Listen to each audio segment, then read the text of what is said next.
Good afternoon. It's Friday, the 20th of November 2015, just after 1 o'clock. Welcome to UK Column News. I'm your host, Brian Gerrish. With me in the studio behind the technical desk, Mike Robinson, and we will be joined by live video link with David Scott from Northern Exposure. I've just had a brief chat with David. He tells me that the weather north of the border is cloudy, but slightly moist. We've got some pretty grey and drizzly reports for the rest of UK, but somebody says it's blue sky and sunshine in Norfolk. So at least the people in the lowlands of England are feeling happy. Well, where are we going to start today? There's really so much going on. It's difficult to tell. We thought we'd have a little look at Telegraph Politics in their Good Morning report. My goodness, trouble breaking out in the European Union because, of course, the free border policy under the Schengen Agreement has brought a few little problems that apparently these nasty terrorists have simply been moving freely around Europe, and it's now getting very difficult to protect European borders. That will be interesting to watch, Mike, I think, as the original architects of the Schengen Agreement are presumably put close to the fire and the hot irons warmed. Indeed. So we just have that as a bit of a background. But of course, more important things are international politics and China. Well, it's interesting that Common Purpose has finally put something on their blog, which at least in part I can agree with. But this is from Robert Kerr, and he's talking about let's stop pointing the finger at China. Of course, this is with regard to carbon emissions. And he says it's not often, he says that China is the world's pariah, generally speaking, with regard to the climate change agenda, but he's pointing out that it's doing more to promote so-called renewable energy than any other nation on the planet. And he rightly identifies why, because their industrial revolution has come on so quickly compared to the rest of the world that they've ended up with a pollution problem. But of course, he doesn't admit that China doesn't buy into the climate change propaganda of the West at all. And he conveniently doesn't mention that China is far from relying on renewables to replace coal-fired power stations. Most of the investment, in fact, is nuclear, I suppose. But nonetheless, the chair, Robert Kerr, is the chair of the CP Charitable Trust. And so he does find himself, I suppose, at odds with the rhetoric from most of the Western establishment. And so we ask why. Well, this is Robert Kerr, and he recognises the extremely important place of Common Purpose in the global towards globalization, because we can't have globalization without global future leaders, of course. And, Common Purpose alumni, they are the global future leaders. And when people operate by the Common Purpose, according to Robert Kerr, the world will become a better place. We may have a different view.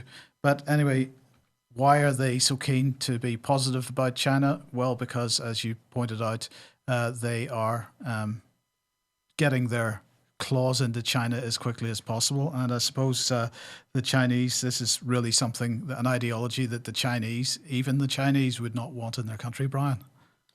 It's quite incredible, isn't it? I had to sit tight there as you opened the comment on Common Purpose. Of course, Common Purpose driving for the close down of free speech via the Leveson inquiry, and Common Purpose driving up the Hacked Off campaign, supported by such organisations as Full Facts, who say only they can tell the truth.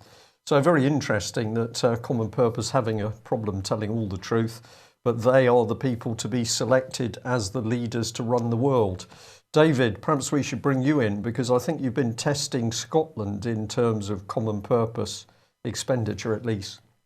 Well, we did. We put a Freedom of Information request into the Crown Office and Procurator Fiscal Service, my favourite organisation in Scotland, to ask whether they were spending any money in the last 5 years on Common Purpose training courses. And in 2010, 2015, they spent around £5,000 or £6,000, and not one penny since. That, Brian, might be your fault.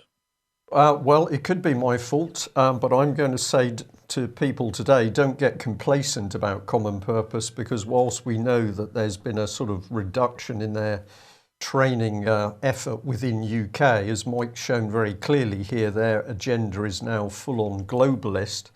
And we should certainly remember that it was Common Purpose boasting of getting its training teams into Libya, for example, using European money in order to help the Libyan civil service rebuild itself in a proper democratic model.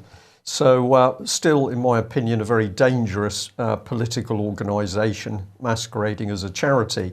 But of course, it gets very dangerous when we say, where has Common Purpose penetrated in the UK? So let's bring in this. This is a list of graduates. Don't really need to see them all. This is the bit we're interested in because, of course, it was the UK column that showed that Common Purpose had penetrated GCHQ. So we have a political charity with political objectives to create future leaders, help the breakdown of nation states, closely linked in with organisations like Demos, who we're going to be mentioning, and apparently we should not be worried. Well, the Daily Mail's picked up a bit on recruiting from GCHQ, and apparently GCHQ has employed a company to graffiti pavements in order to recruit likely new candidates for them. Now, it's explained that this isn't paint on the pavement. They've simply used a high-pressure wash to clean the letters. So this is apparently clean graffiti. But as it says here, GCHQ is always looking to widen our recruitment focus to reach the people we'd like to recruit, and therefore we use a range of innovative channels for our advertising. Well, we just thought we'd remind people that, of course, George Osborne has been in there.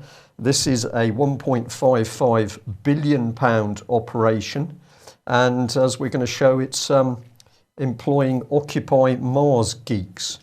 Well, money is a problem for the country, but George Osborne's reassured GCHQ that there's no shortage of money for spying, and as we're increasingly seeing, no shortage of money for spying on the British public. So GCHQ employs 6,000 people.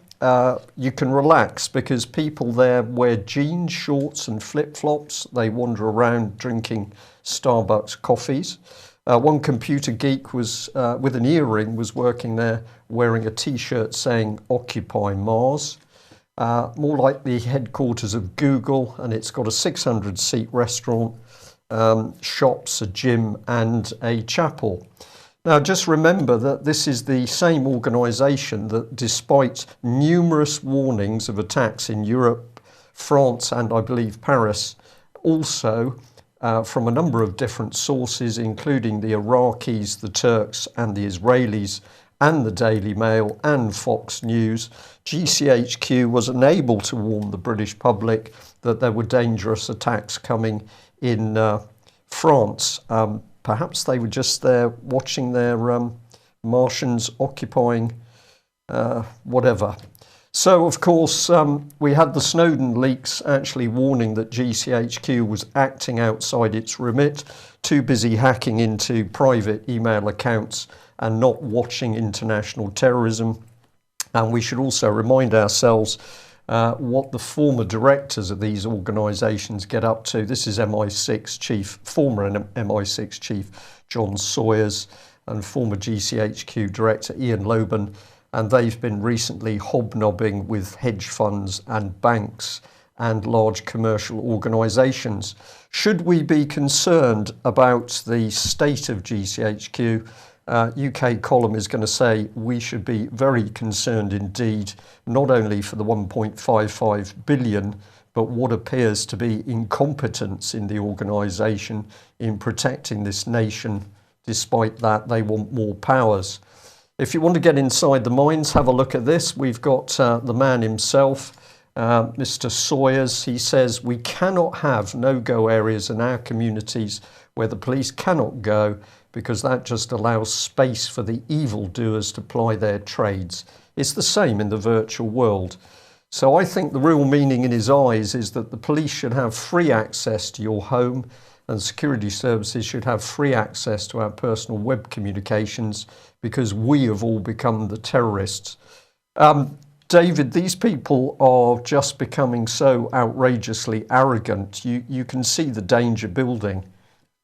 You can see the danger, and we'll come to this later on. You can see that there are agendas which are being hidden. That are not the viewpoint of the people of this country, and these agendas have been pushed forward by security services, irrespective of what we may want, because our wise overlords know better.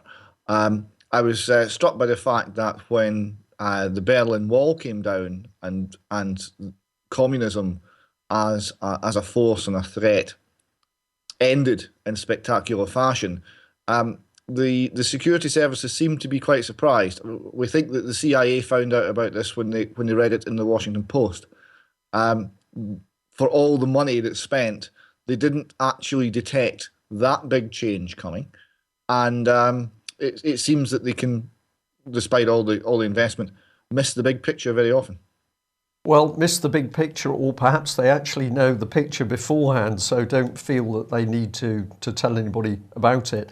Berlin Wall coming down, quite remarkable, because I still remember the astonishment of people in the military at that stage when they'd been doing their jobs up to the evening, when I think it was Ben Bradshaw of the BBC was busy saying, don't worry, communism has simply disappeared, Berlin Wall's coming down, you can all relax.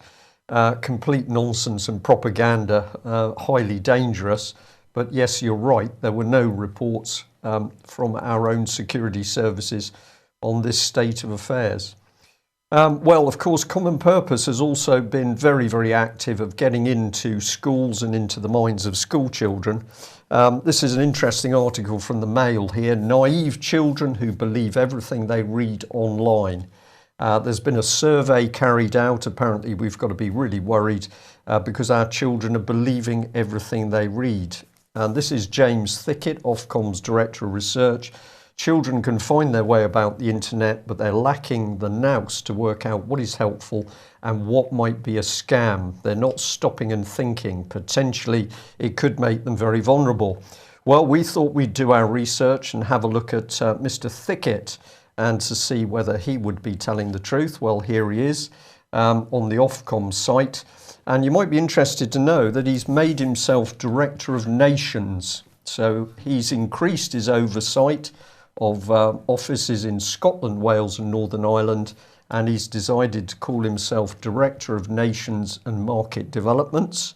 And if you like that, you'll probably like the fact that he was formerly Controller of Business Strategy at the BBC, so totally independent, believes his own rhetoric, no doubt the BBC tells the truth. And if that's not enough, well, previously he's been working with the Walt Disney Company. So they're really piling on the pressure over this. And we thought we'd have a look at who has actually written this report. Here's the lady, Catherine Rushton. This is part of her Twitter page, obviously. This lady appears to be obsessed with Kids Company. Everything to do on this page is to do with Kids Company. There's no proper investigation. She's not pointing at the public at any investigation into circumstances around Kids Company. Here it goes on, but we notice this at the bottom. She's promoting her talented husband, who's just launched an EP. So we thought we'd have a look at that because it's all interesting truth, of course. And here is the site, Captain Goodnight. But there's a warning that the language is pretty unpleasant in the lyrics to this. And then she's got some good advice for young girls. Learn to code and don't over-tweeze your eyebrows. And she then threatens to punch someone if her dinner isn't hot when she gets home. So this is the quality of the Daily Mail reporting that our children can't work out what's rubbish on the internet or not. But David, I had trouble with this one because by the time I'd gone through this, and you see the quality of the people who are supposedly printing fact, it's outrageous. It is indeed. Just to nip back to Ofcom, Director of Nations. Yes. A, who calls himself that? B, what happens when he gets promoted? What's next? Emperor of the Universe, Ming the Merciless. No. I want to know what the next step up in the ladder is for the Director of Nations. And I also saw, thanks to the column, that your good friends in ATVOD are going to be collecting P45s in the next little while. Well, it's still a little unclear, David, whether they're actually all going to receive P45s. The board minutes recognise the, what did they say? They said that this was a period of uncertainty. So no doubt some of them will end up working under Ofcom. But so long as Peter Johnson isn't one of them, that's fine. Well, there we go. They imposed a period of uncertainty onto the UK column. I remember a memorable broadcast involving a Bonio box. And it seems only fair that they should have a period of uncertainty themselves. I would say so. But we're a little bit suspicious about this report from Ofcom because it reminded us of something. And here it is. This was Demos a little while ago, which produced a massive tirade about truth, lies, and the internet. This is what they said. There's an equal measure of mistakes, half-truths, propaganda, misinformation, and general nonsense. Knowing how to discriminate between them is both difficult and extremely important. The real Demos message, as far as we're concerned, is, sorry, that should be teach. I've obviously failed for spelling. Allow us to teach your children how to find truth. This was the report. Truth, Lies and the Internet, a report into young people's digital fluency. Remember, of course, the background of Demos. It's Marxist in its origins. Trust them. Well, no, it's trust this man, actually, one of the lead authors of the report, director of the Centre for the Analysis of Social Media. So this is the man we should trust. Of course, we know nothing about him. But he's been tweeting out that he's written a new report. Interesting, this one, he's been working with Ipsos Mori. So was this joint collaboration in order to make sure they got the right results? And here's the reminder. Demos was formed by former Marxism Today editor Martin Jacks and also Jeff Mulgan, later top government advisor to Blair. So our rule for school children is don't trust a word that Bartlett and Demos say. But you've got something rather more serious, I think, than that particular article, which is rethinking the whole of education. More serious, but entirely related, because it comes from the same place. It comes from the same pool of ideas. So this is out of the UN, and it describes how we should be organising the education system for the 21st century. And it is entirely to do with controlling how people think and not giving them the access to knowledge and the tools to teach themselves, which is what education should do. But instead, very much controlling how they think and affecting a very much a Marxist, socialist, and humanist approach. A couple of quick quotes here.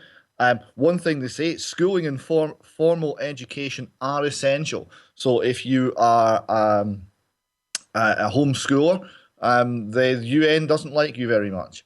Another, the highlighted bit you have there, they're talking about the basic principles of their policy. This means moving beyond literacy and numeracy to focus on learning environments and on new approaches to learning for greater justice, social equity, and global solidarity. Not quite sure exactly what that means, actually. Education must be about learning to live on a planet under pressure. So you must buy into the green agenda or you're not educated. It must be about cultural literacy. Again, what exactly is cultural literacy? Presumably it means that you have to accept certain things and certain beliefs on the basis of respect and equal dignity. So everything's equal. That's cultural relativism. That's moral relativism. There is no right and wrong. Everything's equal. Helping to weave together the social, economic, and environmental dimensions of a sustainable development. This is a humanist vision of education as an essential common good. So we're not empowering the individual to be able to discern truth to be able to advance his or her knowledge, to be able to ask questions, to be able to learn well by questioning well. No, that's not the agenda. You have to buy the entire global political Marxist come environmentalist come communitarian package. That is what education has been defined as here by the UN. David, this is we're getting here to the heart of the problem over education. Who's driving the policy? It isn't just coming through the government or the EU. This is UN policy coming in. You mentioned the cultural bit. What came into my mind was cultural intelligence, which of course is what Common Purpose is now pushing through. Julia Middleton waxing lyrical on cultural intelligence. This is where the policy is coming from.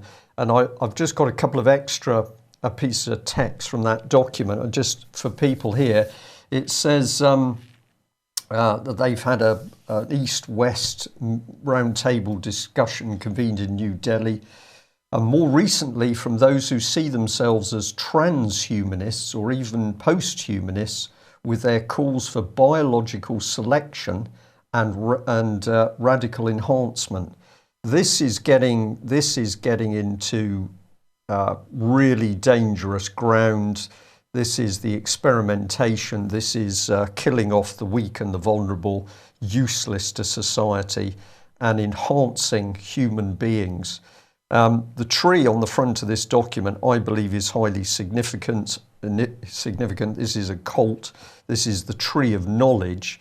But we've now got UNESCO here admitting that there's no proper spirituality in them.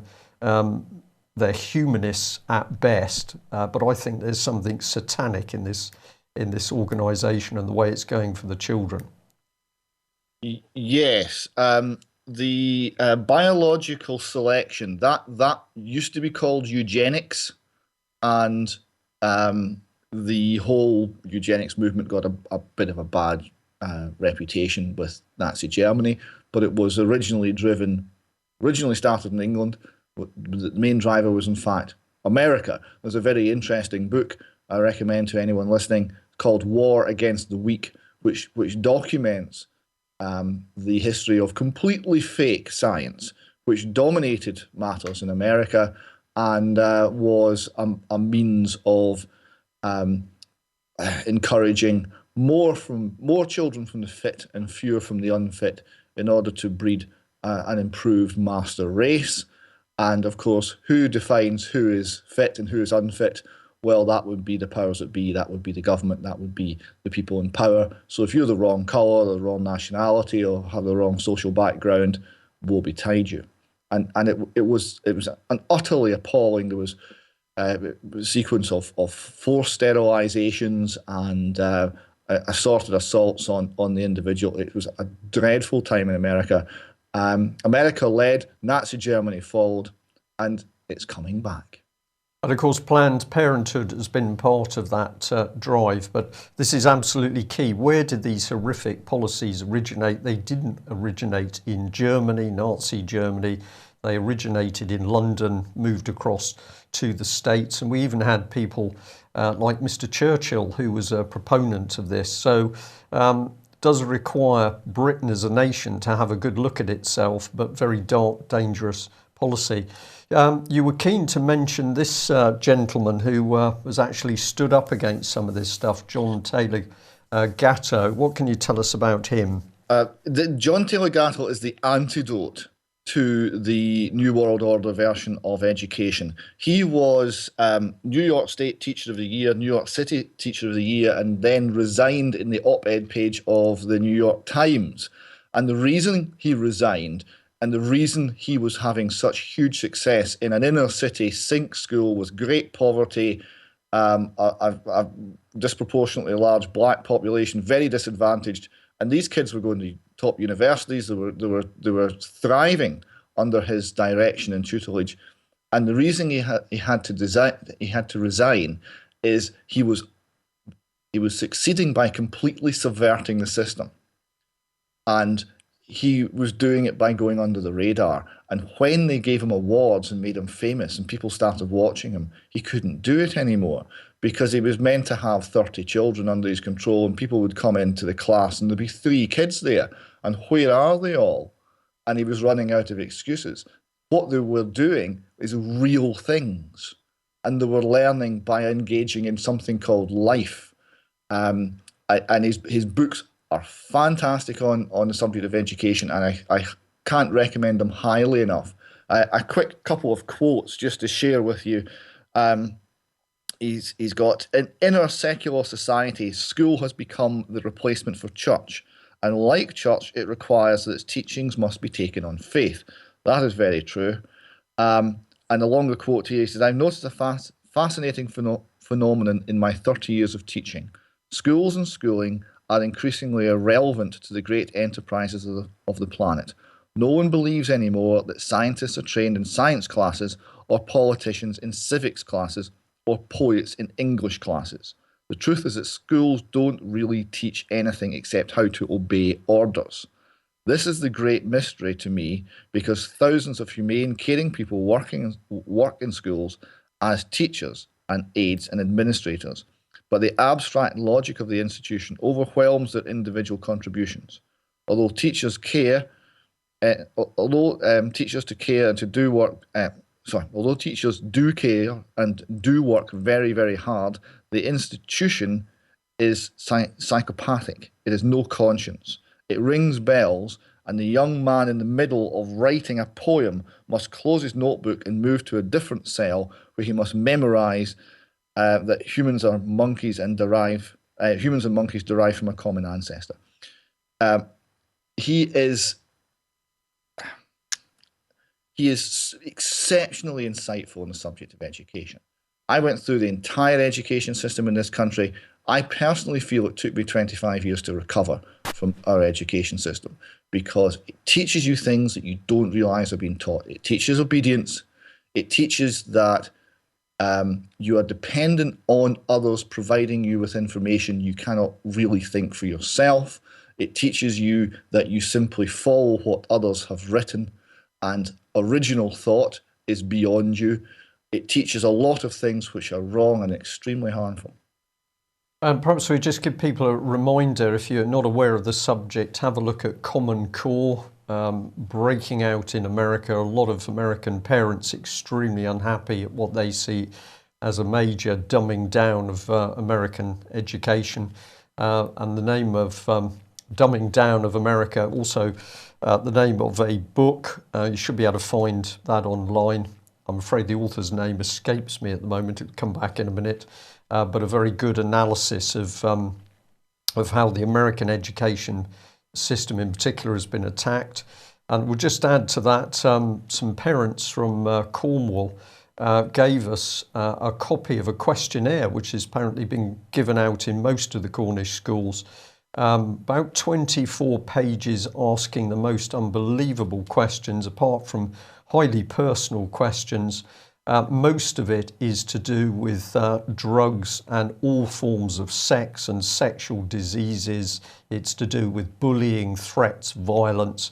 Almost none of those questions pertain to are you learning something in school? We're going to be doing a detailed feature on this in due course, but symptomatic of what you're talking about, I think, David.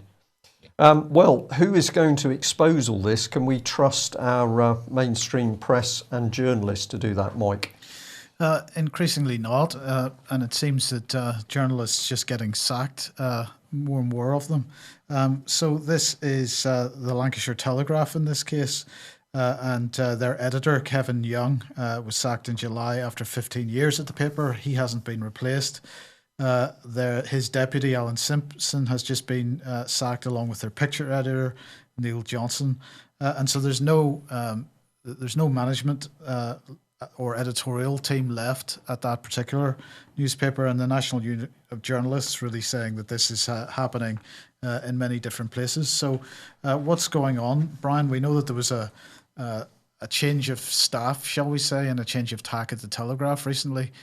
Is there a purge of journalists that are looking in particular directions, perhaps?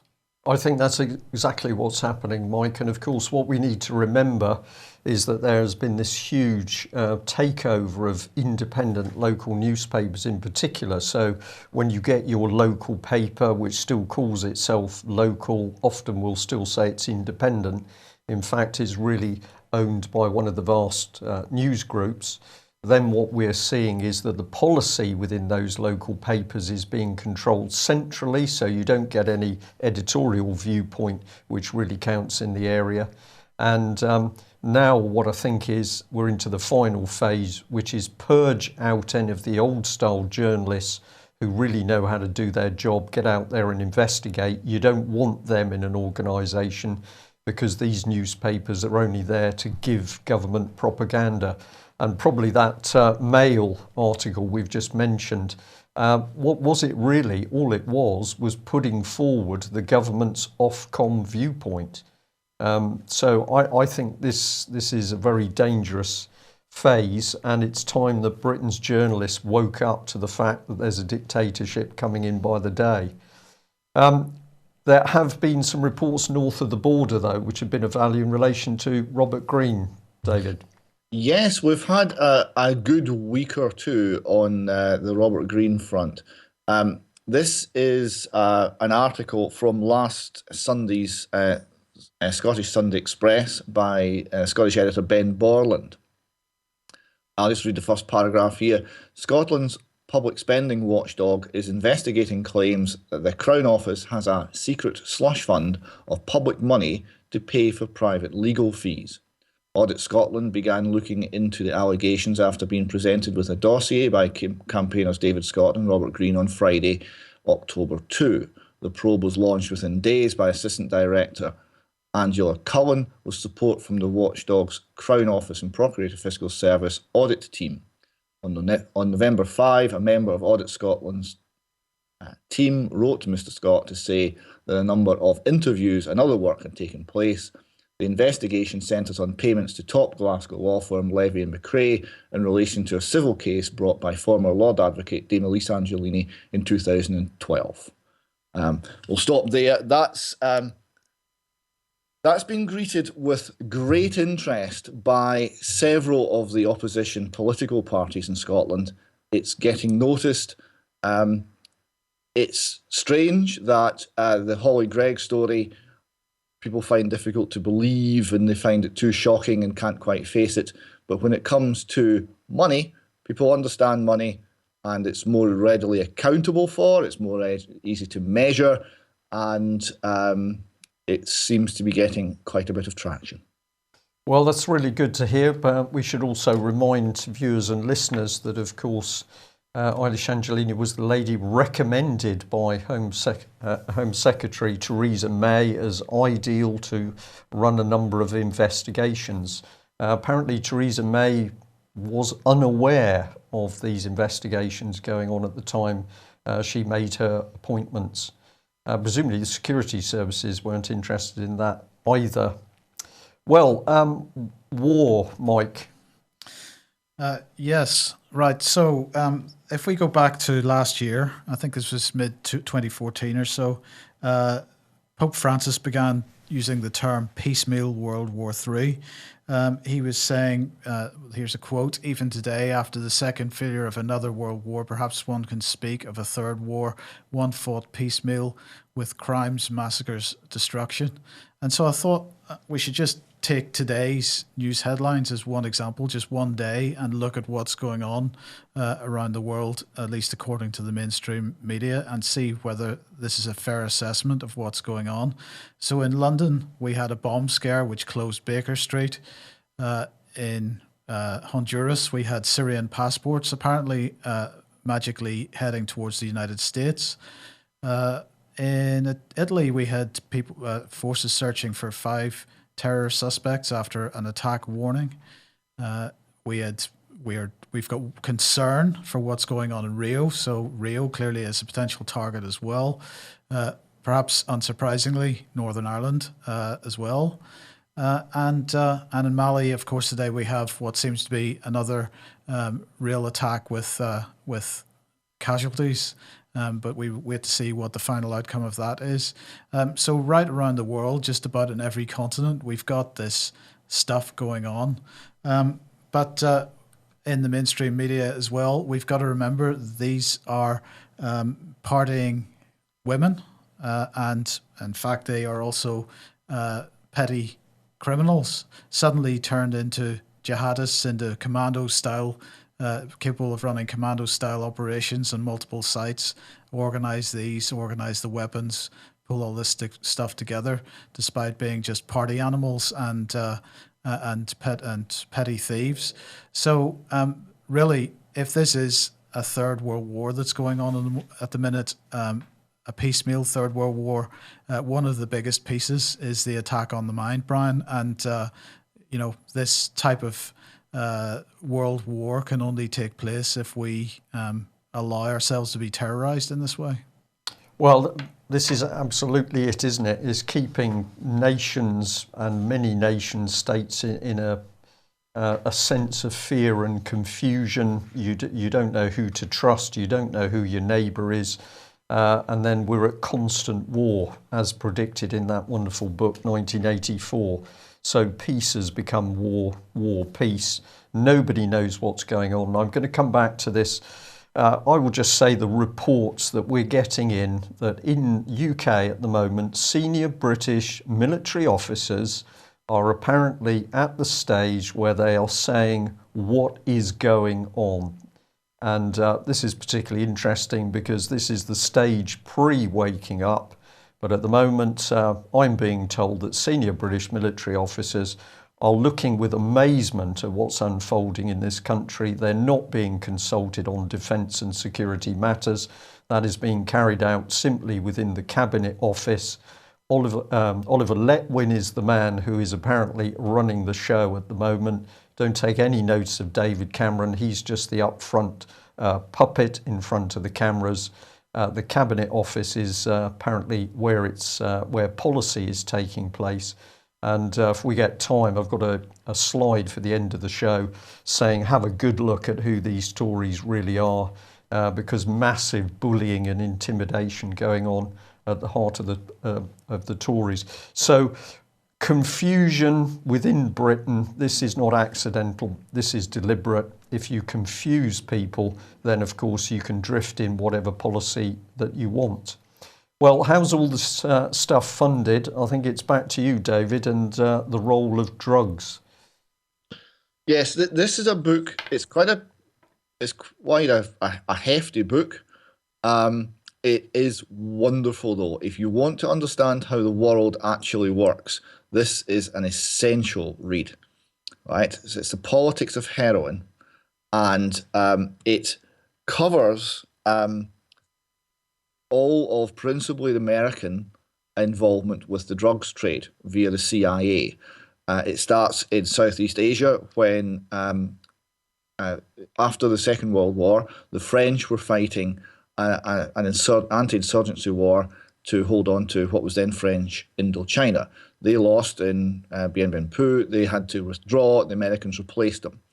The French had been funding guerrilla groups that were friendly to them via heroin as money, essentially.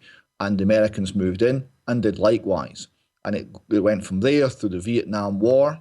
And then once they moved out of Vietnam, escalating all the time. The entire war in Laos, the entire American war in Laos was funded by the drugs trade, controlled and operated by the CIA.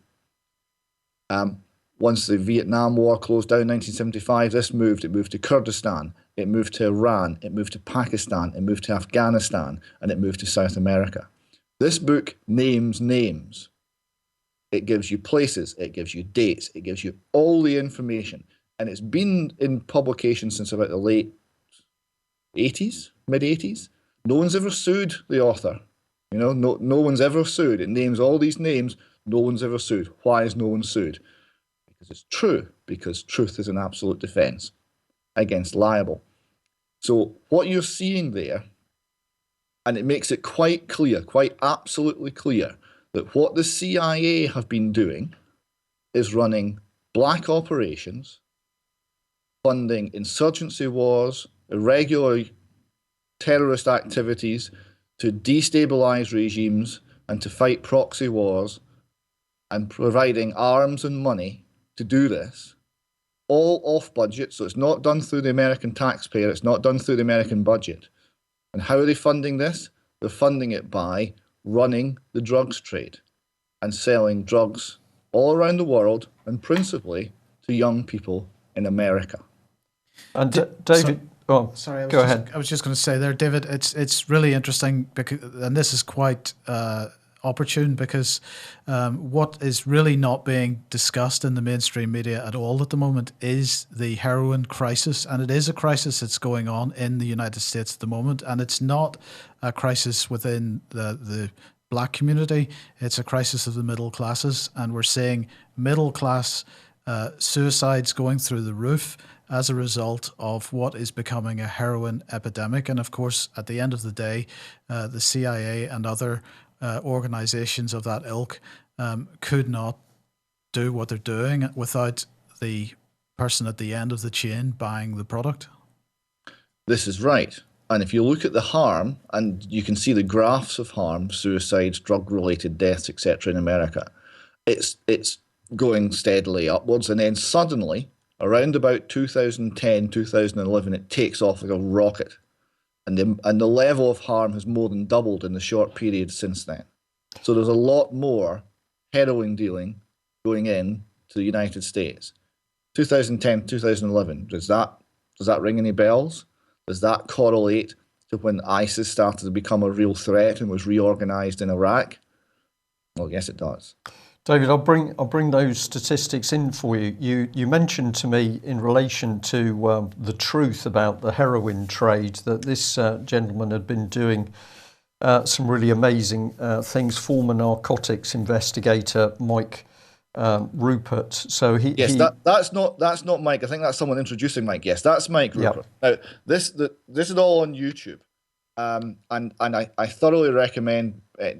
Again, there's a lecture by Mike Rupert on YouTube, and there's also this screenshot here is from when he confronted the deputy director of the CIA with this information in a public meeting, fully televised in front of Congress people, a congressman and a congresswoman, and a large crowd of very interested and involved people in Los Angeles who were tired of what the drugs were doing to their communities.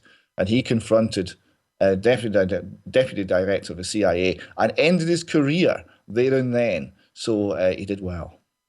Another brave person speaking out. And then the statistics. Well, of course, the Russia Today has been picking up on this. 120 deaths a day, US heroin and prescription drugs epidemic spinning out of control.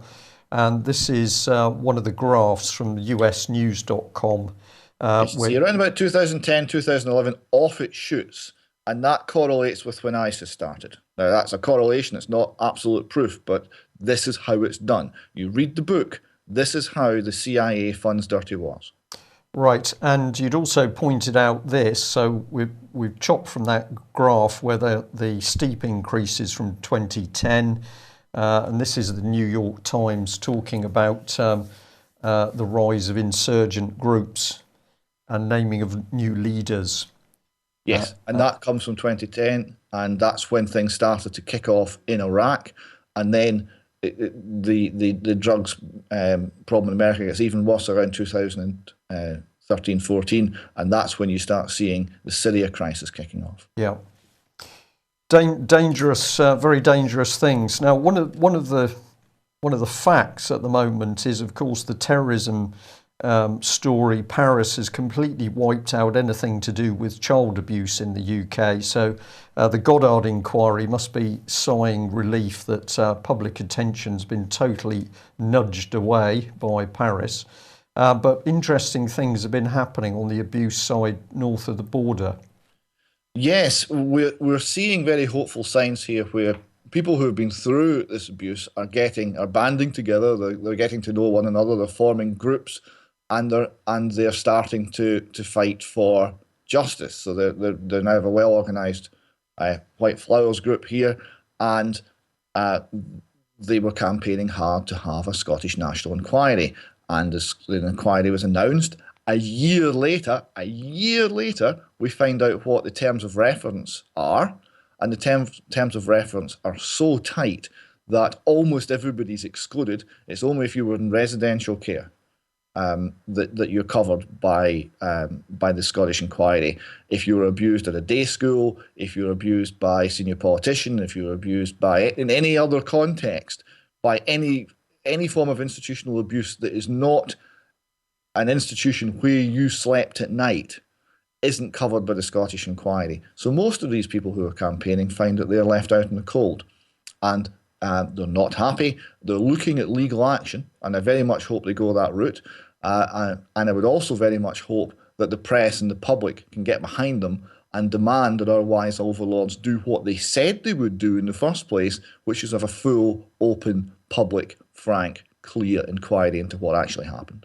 David, and you obviously feel very strongly about that. I'm not surprised, but you'd had a little bit of a contretemps with a Mr. Leask, who hasn't been reporting on the important things. Mr. Leask is the gentleman who did the hit piece in the Herald on Holly Greig, right? And it was the single slimiest piece of journalism I have ever seen in my life. It is a masterclass on slime. It created an impression that there was nothing in the Holly Greig story, and it wove facts and half-truths and suggestions in such a way that could only be done intentionally. There's no way this is an accident. This was an intentional hit piece. We are told, right? I have heard the word on the street is that there was a quid pro quo on offer, but that wasn't followed through on because no other journalist would touch the story, and it died with Mr. Leask. Mr. Leask is very senior, and he's still on staff at the Herald, and he was tweeting very boldly about freedom of speech. So I tweeted back at him and said, this doesn't apply if you're speaking up for Holly Greig. David? And I was immediately blocked. So I thought it was quite amusing that the tweet on freedom of speech, as soon as you then mention Holly Greig, that freedom of speech doesn't apply, and you're immediately silenced by the Herald senior journalist, David Leask. I thought that was quite funny. Well, the thing is, as a future leader, I'm sure that David Leask has been selected as a future leader. He was using cultural intelligence to stop anything that was remotely close to the truth. Well, another lady who has put herself in the spotlight is Barbara Hewson, the QC that has made some pretty outrageous public statements.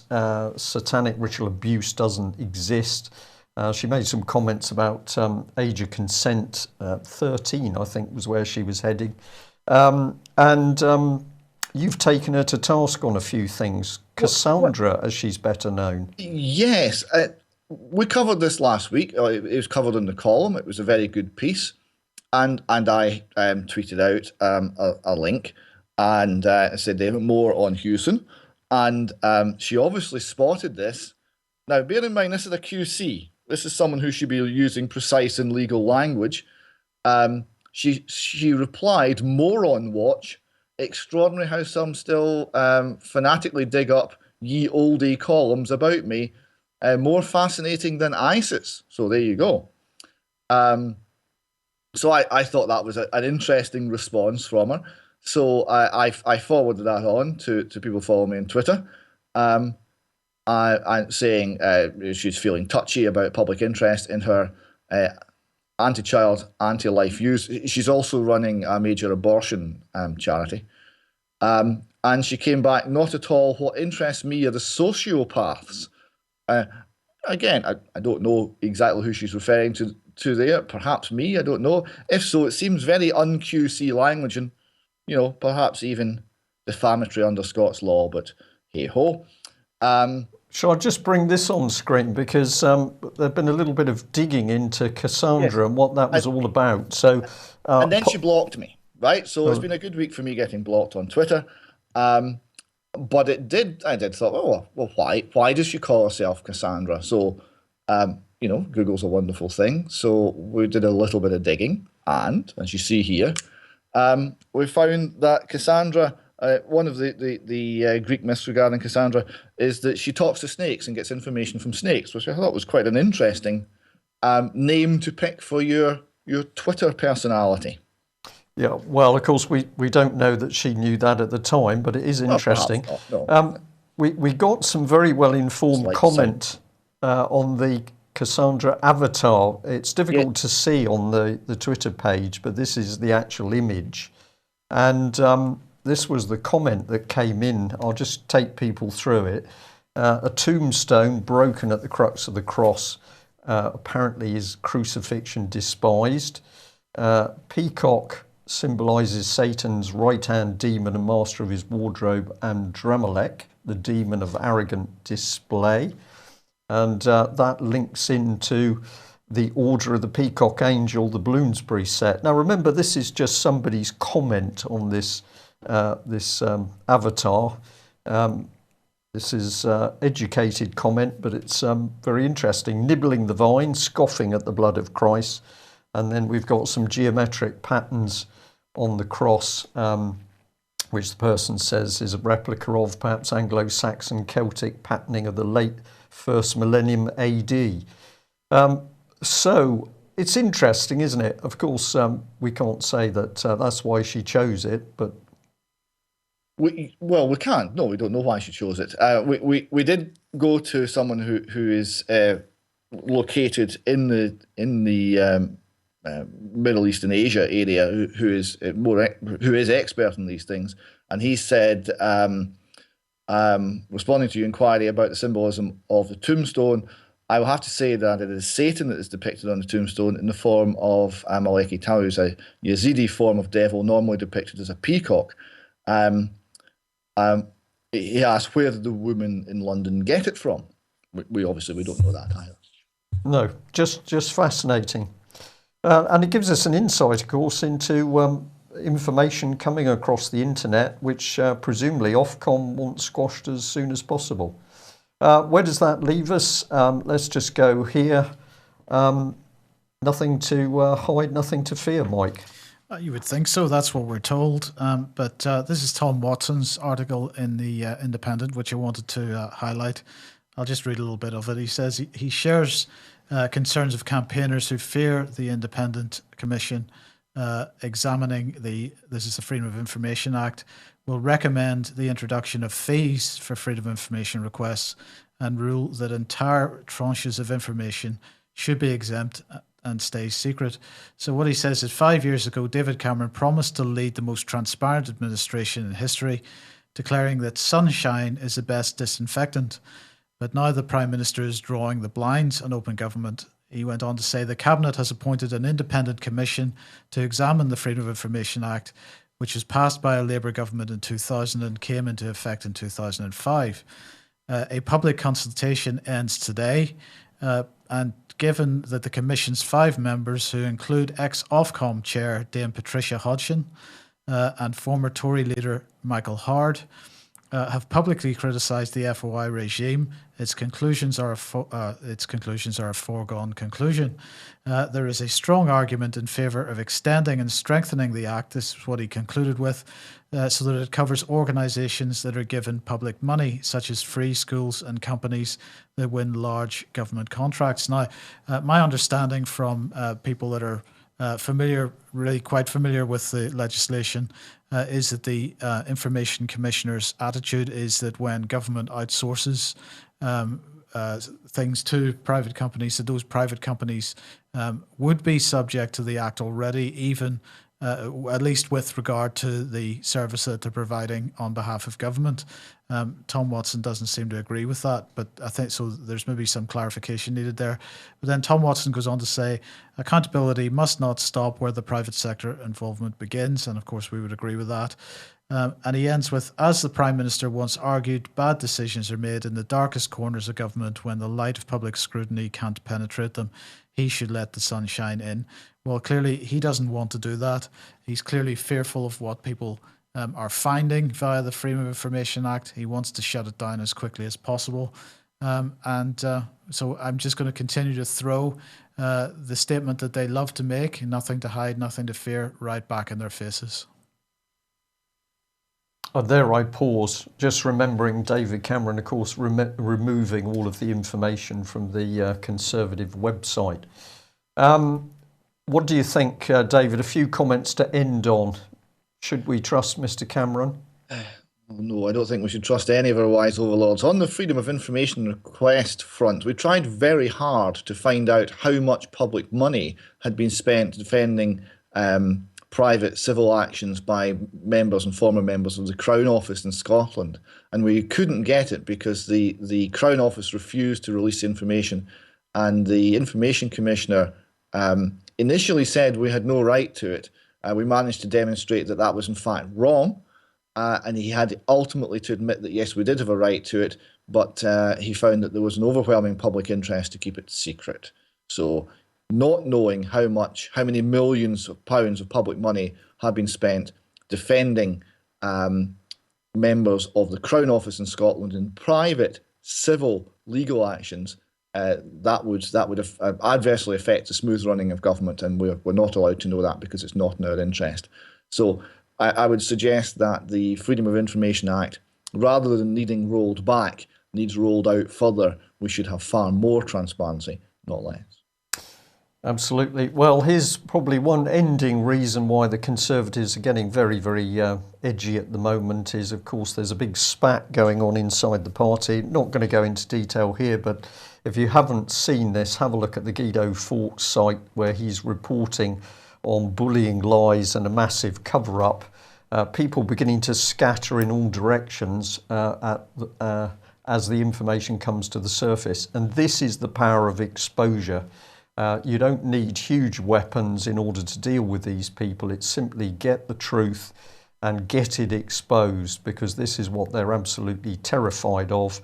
Of course, if we could get hold of the picture of Mr. Cameron and the theoretical pig, everything would be over, but we're still waiting for that.